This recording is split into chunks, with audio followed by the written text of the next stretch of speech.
देखिए हम लोग लगातार शुरू से ही प्रयास कर रहे हैं और रेल क्या वाला समय में भी जो भी किया जाएगा वो चीज़ हम लोग आने वाला समय में करने का काम करेंगे। अरे देखिए, हम लोग का जमीन नहीं बचेगा तो क्या करेंगे, सो बताइए। आखिर जमीन आज हम लोग क्यों, आज हम लोग को रोड में आने का रीजन हो कि हम लोग को जमीन लुटा रहा है। आज हम लोग को जमीन यदि मिल जाएगा तो हम लोग काहे यहाँ आ जाएंगे। यदि संविधान में आर्टिकल 14 में ये प्रावधान है कि कानून सबके लिए बराबर है, कानून सबके लिए बराबर है, भारत में सब कोई बराबर है, किसी कोई ना ऊंचे ना नीच है। लेकिन एक तरफ आप एक समुदाय का जमीन लेते जा रहे हैं और एक आदमी को आप बड़ा बनाते जा रहे हैं, तो आप कहाँ बराबरी का बात कर रहे हैं।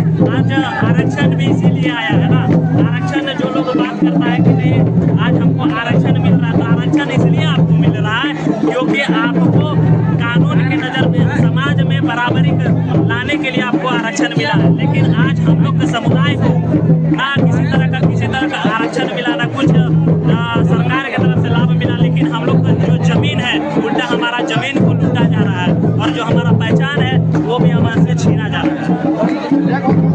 ये आदिवासी बनने का मांग नहीं है, एसटी में सूचीबद्ध होने का मांग है, क्योंकि ऑलरेडी हम लोग आदिवासी है और आदिवासी सबको संविधान में नहीं है। ये बोल आदिवासी है और ये संवैधानिक वर्ड नहीं है।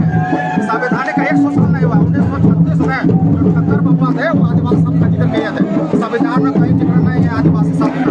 अनुसूचित जनजाति का जिक्र है, इसलिए हम लोग अनुसूचित जनजाति में श्रेणी में शामिल होना चाहते हैं। ये आदिवासी नहीं है, आदिवासी हम लोग आदिवासी है। लेकिन कोई कह रहा है कि हमारा अधिकार छीनने के लिए लोग जब किसी का अधिकार छीनने की बात नहीं है दादा। अभी झारखंड में आदिवासी का कितना आरक्षण होता है, 24%। अगर हम लोग शामिल हो तो आरक्षण और बढ़ेगा ना। जितना जिसने जन्म किया उससे आधार आरक्षण भी बढ़ता है। हम लोग जाएंगे तो आरक्षण लेके जाएंगे, इसीलिए किसी तरह से किसी का हनन संवैधानिक अधिकार का नहीं होगा। यदि हम एसटी जो बोलते हैं कि मेरा सीट उपलब्ध आ जाएगा, मान के चलिए अभी आपके पास 27 सीट है, यदि हम लोग आ जाएंगे तो 50 हो जाएगा, तो सीट और बढ़ेगा ना जी, और रिजर्वेशन हो जाएगा और हमारा जो झारखंड राज्य पूर्ण तरीका से आदिवासी राज्य हो जाएगा, स्पेशल दर्जा भी मिलेगा। आज हमारे झारखंड राज्य ऐसा राज्य है जहाँ हर कोई यहाँ पर आना चाहता है। आज भारत में हर जगह बाढ़ आने का पंजाब ऐसा राज्य है, पंजाब जैसा राज्य में आज बाढ़ आ रहा है, लेकिन आज झारखंड ऐसा राज्य है जहाँ ना भूकंप आता है ना बाढ़ आता है, हर कोई का नज़र झारखंड में है। तो आज हम लोग को जमीन और जंगल सब कुछ बचाना है। यदि सबको आज हम एक साथ नहीं आएंगे तो हम लोग कैसे झारखंड को बचाएंगे, तो बताइए। एक समुदाय से तो पॉसिबल नहीं है कि हम जमीन और जंगल बचा दें। इसलिए आज हम लोग खुल के सरकार खुल के हम लोग आज विरोध कर रहे हैं कि जब तक से हम लोग को आदिवासी नहीं बनाता है और हम लोग 8 शेड्यूल में हमारे भाषा को नहीं लाता है, तब तक से हम लोग निरंतर यहाँ बैठने का काम करते हैं। मेरा नाम रोहित कुमार।